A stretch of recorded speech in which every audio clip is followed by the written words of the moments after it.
3, 2, 1, gravando. Começando mais uma temporada do Contra a Cultura. Que bom que você tá com a gente de novo. Uma série de episódios aí, novinhos pra você, saindo do forno, nova discussão. Um assunto bacana aí pra gente discutir. E você, é claro, é sempre o nosso convidado especial. E eu nunca estou só neste programa, graças a Deus. Isaac Rezende, tudo bem? Tudo bom, Bianca? Estamos aqui, né, de forma bem volátil para começar essa nova temporada, nova série. E ele que já deu risada e já disse que está conosco, Tiago Rodrigues, tudo bem? Olá, eu estou bem também, tentando entender a volatilidade do Isaac. Eu gosto muito de gravar assim, Eu gosto muito de Contra a Cultura, mas Contra a Cultura é muito chato. Olha aí. Mas eu tenho certeza que ele usou essa palavra só porque eu falei umas 10 vezes antes de começar a gravar que eu acho essa palavra chata. Gente, é Nayeli com essa voz mesmo? Não é maravilhoso? Eu acho que agora fica mais agradável pro pessoal. Fora o fanho, né? Oi, Regina. É a Regina Mota que está conosco. Meu sonho, tá? É, Inclusive, né? beijo, Regina. Eu sei que você não está me ouvindo, mas eu amo você.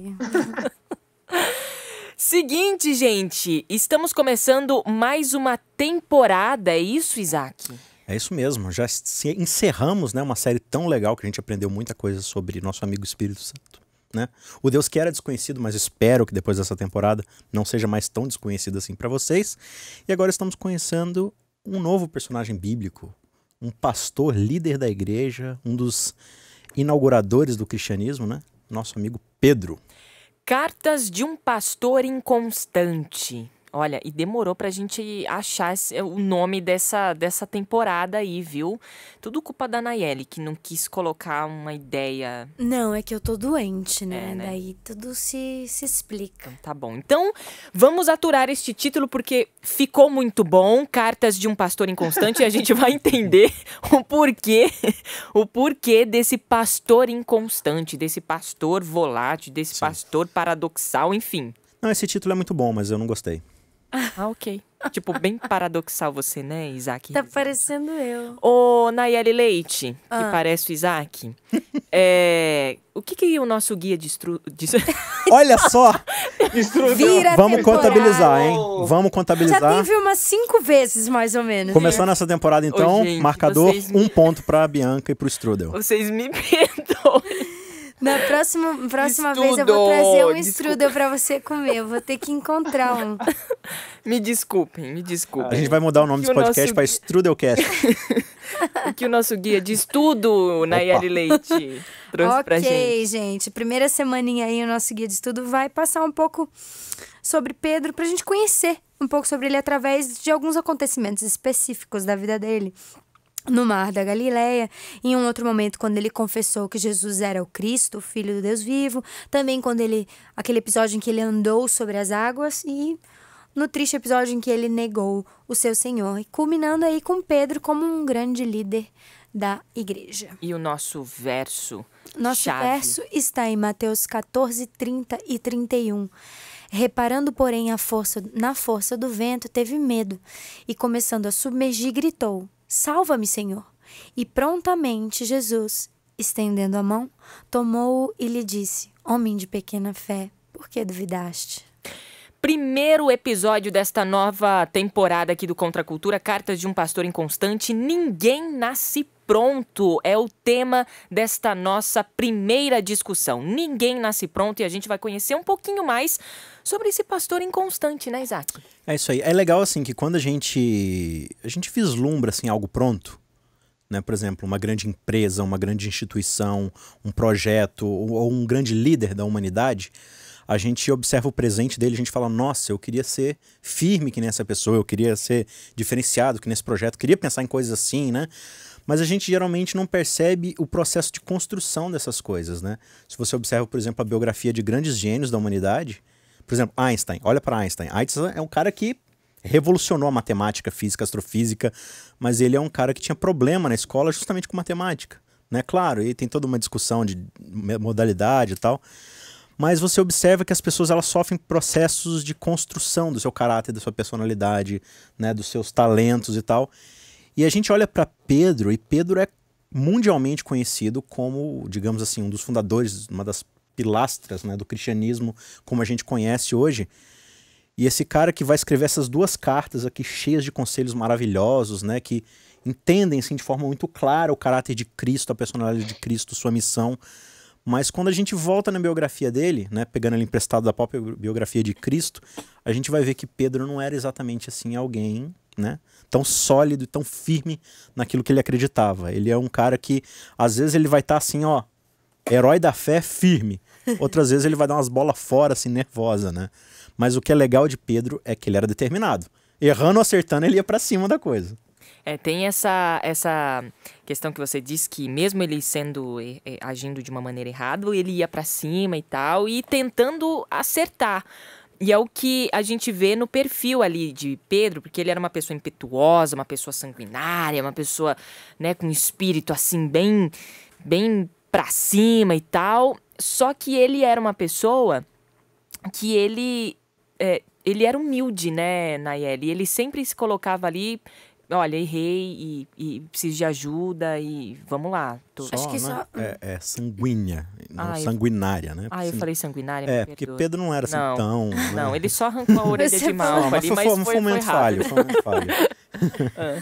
Não, isso é que é o que faz toda a diferença, né? Não tem problema a gente ser passional até determinado ponto na vida, porque a gente tem uma motivação, né? Seja para um lado, seja para o outro. Mas quando essa motivação, desculpa, gente. Quando ela vai para esse caminho em que se você errar e você não... E que a sua paixão está movida para o lugar errado e você tem humildade para reconhecer, tá tudo certo.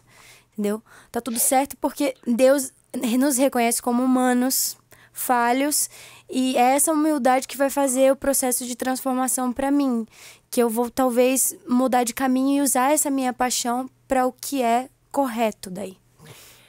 Tiago, quem era Pedro, Tiago? Quem era Pedro, Tiago e João? Pedro era apóstolo de Jesus. Quem era Pedro, Tiago, André, João do barquinho? Mas Pedro, ele foi o apóstolo, foi chamado por Jesus logo no começo do ministério, pescador. Ele é chamado de Jesus depois da pescaria, né, como diz lá em Lucas capítulo 5, que ele estava lá depois de uma noite de pescaria frustrada. Jesus pega o barco de Pedro emprestado para usar como uma plataforma de onde ele vai dar instruções, fazer uma pregação e talvez até operar alguns milagres. E aí depois Jesus convida Pedro a pescar de novo junto com os seus.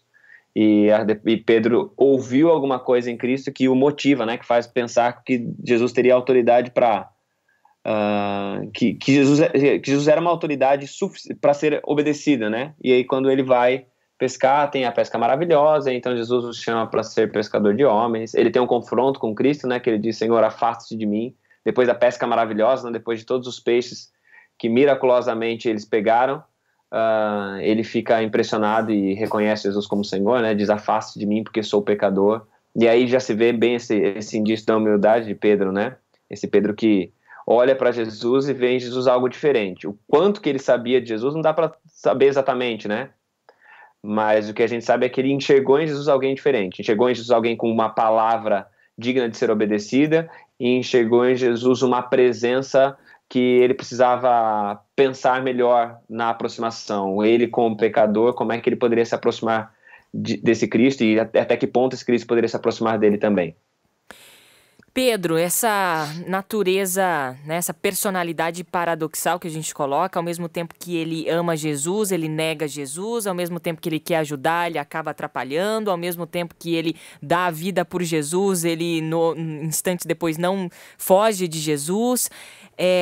Então a gente, nessa temporada aqui do Contra a Cultura, a gente vai entender um pouco mais dessa inconstância desse pastor tão especial que nos escreveu 2 cartas e que, sim, mais uma vez, foi humilde para reconhecer que Cristo era o seu Senhor, era o seu guia, era o seu amigo. E é por isso que no decorrer desse trimestre a gente vai vendo ali a evolução, se é que eu posso dizer assim, ou pelo menos esse processo ali, essa caminhada que Pedro teve, sim, fisicamente com Jesus e depois na ausência, entre aspas, do próprio Cristo ali com ele, né? Mas como o Cristo ele continua ecoando no coração de Pedro, né? Você vai ver Pedro escrevendo e na sua escrita você vai reconhecer muito da própria biografia de Pedro, desse processo.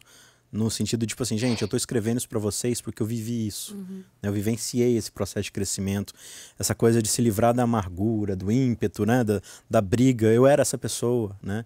E o Espírito Santo trabalhou em mim e através de Cristo, da convivência com Cristo, eu fui me tornando quem eu sou hoje. Ainda uma pessoa com defeitos, mas alguém que entendeu o seu papel, entendeu o seu chamado por causa da identidade que eu encontrei em Cristo e não em mim mesmo, né?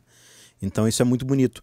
E eu acho bacana a gente começar essa temporada falando dos defeitos de Pedro, porque a gente precisa entender uma outra coisa. Quando alguém já está pronto, ele não tem espaço para crescimento, para mudança, para amadurecimento, né? Então Jesus, você observa, Jesus ele não vai atrás dos mestres da lei. Aliás, ele vai. Mas o que acontece imediatamente? Ou ele é apedrejado, ou o pessoal começa a brigar com ele, ou quer jogar ele do monte, entendeu? Por quê? Porque você tem anos de tradição, décadas de tradição religiosa inculcadas de pessoas que estão esperando um tipo de Messias, né? E aí aqueles fariseus, mestres da lei, estudiosos da Bíblia, eles não conseguem enxergar Cristo como o Messias bíblico, né? Que os profetas tanto mencionaram. E eles não estavam dispostos a abrir o seu campo de visão. E Jesus não conseguia desconstruir esse preconceito. Já com os discípulos, né, especialmente Pedro, por mais que eles tivessem essa carga, você percebe que Jesus ele gasta 3 anos, mas nesses 3 anos ele consegue ir desconstruindo na cabeça tanto de Pedro como dos outros apóstolos essa ideia do Messias bélico, do Messias revolucionário, mas colocando essa ideia do Messias sofredor, do Messias redentor. E Pedro ele aceita isso muito bem. Por mais que nesses 3 anos ele vai tropeçar, ele vai errar, ele vai dar bola fora, mas você vê que ele vai sendo transformado e moldado por essa perspectiva. E ele só conseguiu se encher porque ele estava vazio sempre, né? Pelo menos ele se colocava nessa condição, Sim. né? Porque o que você falou de ninguém nasce pronto é isso mesmo. E outra, a gente não é um eletrodoméstico, né? Assim como tão sabiamente diz Mário Sérgio de Cortella ali numa analogia que ele faz, né? A gente não nasce eletrodoméstico, que ele nasce pronto e vai se desgastando com o tempo. O ser humano, ele nasce zero e aí no final da vida que na morte, por exemplo, é como se ele estivesse pronto, né? Então, é exatamente o que eu consigo ver nessa questão de Pedro falando. O que eu acho que foi legal o Isaac trazer esse contexto, pensando nos fariseus e tal, porque hoje em dia, muitas vezes, a gente repete a mesma coisa, né? A gente não consegue desconstruir tanta coisa que já tá presa no nosso inconsciente. Sedimentada, né? E às vezes não é nem coerente, não é correto. Acho que a gente tem que abrir um espaço para o que é novo, para aprender uma coisa que a gente já não tá acostumado, habituado a ouvir sempre igual. Faz parte do crescimento, tanto intelectual quanto espiritual, você ter esse espaço para aprender uma coisa nova, um conceito novo e talvez, entre aspas, mudar de ideia. E a gente tem que ter essa consciência de que não está nada pronto, né? Fala, Tiago. Não, é que eu acho interessante pensar em Pedro, que a gente falou de uma qualidade dele, né, que você falou, né, Bia, a respeito da humildade dele, e é interessante que ele é impulsivo até para ser humilde, né? Até as demonstrações de humildade dele são impulsivas. E eu acho que isso é bem importante, porque assim, nesse desenvolvimento de características, no desenvolvimento de características que o Espírito quer que a gente desenvolva, né, da humildade, tantas outras coisas, existe ainda assim um espaço para aquilo que é parte do nosso temperamento. Então, às vezes a gente fala de mudança de temperamento, a gente pensa nisso, mas às vezes as mudanças não ocorrem ao mesmo tempo. Um Pedro que entende que é importante ser humilde, ele não entendeu na mesma velocidade que era importante não ser impulsivo. Então, eu acho que olhar para Pedro como sendo essa maneira também de alguém que está crescendo em alguns aspectos, mas talvez ainda não está em outros, né? Que não é um crescimento linear, contínuo em todas as frentes. Ele é alguém que reconhece que ele precisa, que ele é humilde, que ele precisa se humilhar, é alguém que vai buscar o perdão, é alguém que vai buscar se arrepender, mas é alguém que vai fazer isso ainda com a carga de um temperamento que também precisa ser transformado. Mas eu acho isso bacana também de ver esse Pedro que é alguém que está tendo mudança de caráter, mas as mudanças de temperamento às vezes demoram um pouquinho mais. Muito bem. Bom, o nosso guia de estudo, ele trouxe algumas questões chaves ali de Pedro, e um dos episódios para a gente discutir foi aquele que chega até a chocar alguns, né? Onde Jesus chega para Pedro e fala, para trás, Satanás. Sim. Né? Arreda-te daqui, Satanás. Qual foi a atitude de Pedro nessa situação? E o que Jesus quis dizer exatamente com arreda-te daqui, Satanás? Como é que foi isso? É interessante a gente ver o contexto amplo do ministério de Cristo. E tem muito a ver com o que a gente já discutiu aqui em outras temporadas, em outros episódios, né? Quando você olha o arco dramático, nas séries e filmes tem isso, né? Do arco dramático, que é aquele fio condutor que mantém o roteiro de toda a história. Você vai ter núcleos, histórias diferentes, mas tem uma linha acontecendo ali, né? E quando você vai para a Bíblia, existe um arco dramático, que a gente chama de grande conflito. E quando você resume o grande conflito, você vai ter dois lados. O lado de Cristo, que é o da autopreservação, que é o do autossacrifício, que é o de abrir mão de tudo que é e tem pelo outro, pelo amor, por poder servir o outro, né? E nós fomos criados dessa forma. E Satanás, na sua rebeldia, a gente já conhece essa história, ele incute no caráter dele a autopreservação, que é querer se proteger a todo custo, buscar sempre uma vantagem. E aí, quando você vai para a Bíblia, você vai ter o tempo todo pessoas tentando se preservar, se salvar, se beneficiar, e pessoas que são chamadas por Cristo e vivem por Cristo, dispostas a se sacrificar, né, a viver essa fé. No contexto de Pedro, o que acontece? Antes disso acontecer aí, tem um outro episódio. Eles estavam lá em Cesareia de Filipe, e aí Jesus ali, comentando com eles a respeito dos boatos que estão cercando o ministério dele, fala, quem o povo diz que eu sou? Aí o povo fala, você é profeta, não sei o que lá. E vocês acham que eu sou o quê? Aí Pedro, né, o primeiro da classe, levanta a mão, tu és o Cristo, filho do Deus vivo. Ou seja, ele está falando assim, você é o sacrifício que estava predestinado a acontecer para sempre. Você é toda essa manifestação do evangelho. Ele, muito bem, Pedro, foi o Espírito Santo que te revelou isso. Porque o caráter do Espírito, como a gente já discutiu na temporada passada, é o quê? É mostrar a glória de Cristo em se sacrificar por nós. E aí, pouco tempo depois, Pedro vai fazer o quê? Jesus fala assim, gente, como eu já falei várias vezes, o meu ministério tem a ver com sacrifício, então eu vou morrer. Eu estou indo para Jerusalém o quê? Para dar minha vida. E aí Pedro, nesse senso de preservação, ele fala o quê? Não, senhor. Não, e a Bíblia diz que Pedro o repreende. Não é assim, ele dá um conselho, não, Jesus, o que acha? Vira essa boca pra lá, Jesus. Tá louco? Vira essa boca pra lá, mano. Tá pensando o quê? Briga com Jesus, falou, não, imagina, se você é o nosso Messias e tal, você tem que se salvar. É aí que Jesus vira pra ele e fala, olha, você tá sendo movido por Satanás agora. Esse caráter que se manifestou em você, na sua língua agora, é satânico. De tentar poupar a própria vida a despeito dos outros. Jesus estava se referindo ao comportamento dele, não necessariamente de que Pedro estava possuído, né? É justamente essa ideia. Sempre que nós manifestamos alguma coisa, a gente vai manifestar um dos dois lados do grande conflito. Ou a gente vai manifestar o caráter de Cristo ou o caráter de Satanás. Uau! Essa história, esse contexto é bem legal, porque traz vários insights pra gente de que, de fato, o nosso comportamento, pendendo ali para alguns dos lados, mostra, de fato, em que lado real a gente tá, né? Um outro episódio que a lição traz também é Andando sobre as Águas, que é onde Pedro ali, de uma maneira, né... heróica, vê Jesus andando. Aliás, eles acham que é um fantasma, né? E aí eles falam, aí Pedro, Senhor, se for tu mesmo, então que eu vá ao seu encontro. E aí, Nayeli, como é que foi esse episódio aí? Que lições a gente pode tirar disso? Eu gosto muito dessa história. Na verdade, eu me lembro de uma fatídica fita do Cá Entre Nós, do Barquinho Azul, em que contavam essa história. E eu acho mais legal ainda porque, ao mesmo tempo que eu me identifico com Pedro em várias nuances, eu vejo que talvez eu não seria essa pessoa. Então isso pra mim demonstra uma confiança, uma fé dele que eu não tenho. Então quem sou eu pra criticar o cara porque ele quis ir andar? Falou, Senhor, eu quero ir aí, então deixa eu ir. Então eu já acho isso super legal. E conforme ele foi andando, a gente sabe a história, ele meio que afundou, não é? E outra coisa que me chama muita atenção é que, segundo o relato que eu li aqui no nosso texto de Mateus 14, 30 e 31, Jesus estende a mão para pegar Pedro e tirar das águas.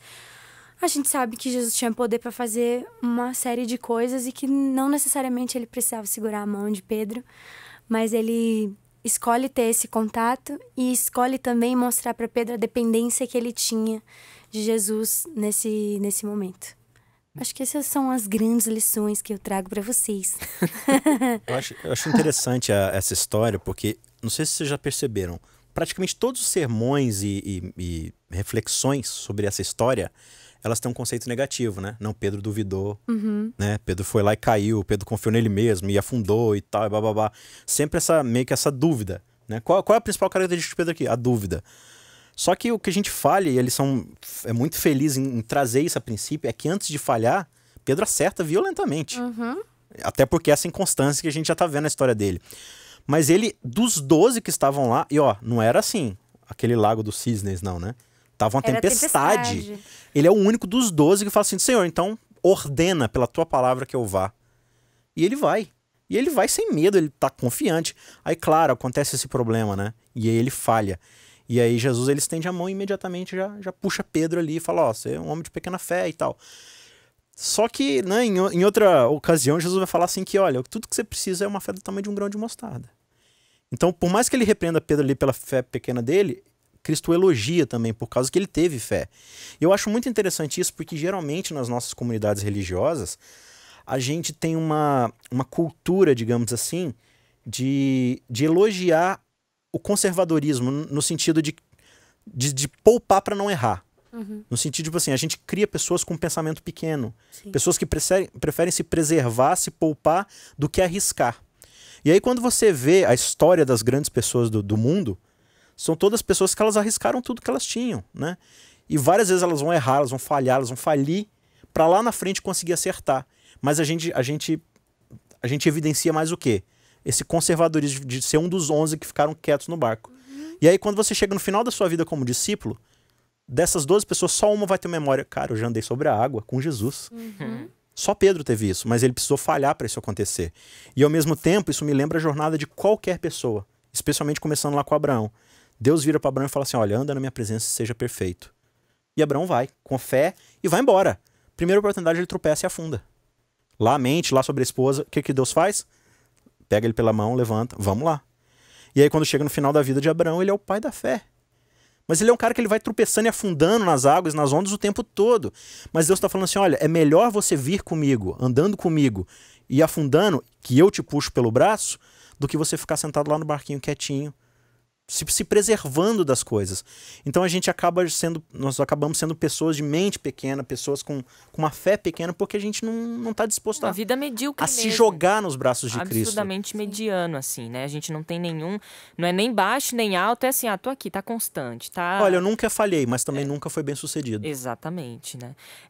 E isso me mostra, por exemplo, esse nosso processo de santidade, que não significa impecabilidade, mas significa um coração contrito, rendido, né? E sabendo que Jesus está ali para segurar minha mão quando eu afundar e tudo mais, né? Então não ter esse pensamento de eu preciso ser perfeito. Tanto é que a gente colocou aqui como tema da nossa temporada a carta de um pastor inconstante. Sim. Né? Ele tá o tempo todo ali acertando e errando, mas olhando para Cristo. Né? E às vezes não olhando para Cristo. Não, e só um ponto aqui antes de jogar para o Thiago falar um pouco também. Mas quando você observa, né, só uma reflexão rápida, quando a gente observa esses movimentos perfeccionistas que pregam demais uma santidade errônea, que não bíblica, qual é o ponto em comum desses ministérios? A autopreservação. Eu vou lá pro meio de não sei aonde para não poder pecar. E ele se afasta das pessoas que precisam ver Cristo em nós e que precisam ouvir o Evangelho. Porque a prioridade é eu não me contaminar com as pessoas, com as tendências pecaminosas, eu fugir. E aí eles ficam sentados lá no barquinho quietinhos. Entendeu? Porque se eu for lá no mundo para evangelizar as pessoas, eu posso tropeçar e cair. Entendeu? Mas Cristo está chamando pessoas para quê? Para serem pescadoras de homens, para ir para cima. Entendeu? E a gente, nesse processo errado de santidade, a gente só quer se preservar, quer garantir a nossa salvação. E Cristo foi claro, quem tenta salvar a própria vida está perdido. É verdade. Nosso tempo já está terminando aqui, mas uma coisa que Pedro deixa evidente ali com as suas atitudes, as suas reações, em relação a como ele reagia frente à exposição dos seus erros. Até Jesus colocava isso diante dele, o que estava acontecendo, o que não estava. Tiago, a gente quando é exposto assim, os nossos erros são expostos, a gente reage de uma maneira sempre na defensiva, pelo menos na maioria das vezes. Com Pedro não foi diferente, mas o que a gente pode falar sobre isso? Eu penso num Pedro que ele...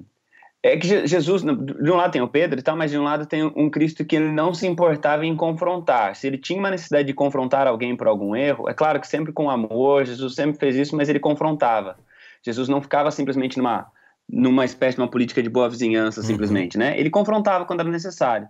E eu acho interessante Pedro que ele, em diferentes momentos, recebendo de diferentes maneiras, mas ele é alguém que pela relação que ele teve com a palavra de Cristo, ele permite ser confrontado. Porque todas as vezes ele se coloca em submissão à palavra. Quando o Cristo lá no final, né, confronta, olha, tu me ama, você me ama mesmo e tal. E Jesus está confrontando isso para fazer com que ele enxergue os sentimentos e pense na maneira como ele negou a Cristo. Ele aceita essa confrontação, ele permite ser confrontado. E eu acho que isso é muito bacana para a gente, porque às vezes a gente foge das confrontações, a gente foge de determinadas conversas porque a gente não quer ser confrontado, a gente foge do contato com a palavra porque a gente não quer ser confrontado com a palavra, mas não tem como esse Pedro, que não teve um começo bom, não tem como ele crescer sem a confrontação. A gente também não vai experimentar muito crescimento se a gente não for, às vezes até mesmo, severamente confrontado. Muito bem, final de mais um episódio aqui do Contra a Cultura, nova temporada, Cartas de um Pastor Inconstante. A gente vai aprender muito com esse pastor inconstante, muito com Pedro. E eu já estou tendo aí, os meus neurônios espelhos já estão conectando com o de Pedro, viu? Porque, de fato, eu me coloco no lugar dele e tenho certeza que estou aprendendo muito com a figura de Pedro, né? E juntamente com os meus amigos, né? Na semana que vem a gente tá de volta aqui para conversar mais um pouco, para bater um papo. Temos aí 13, mais 12, né? Porque esse já foi. Então, 12 episódios pra gente ainda conversar sobre Pedro. Isaac, até semana que vem. Até semana que vem, ou não. Pedra Nayeli, até semana que vem. Até. Tiago, valeu, até semana que vem. Valeu e até semana que vem.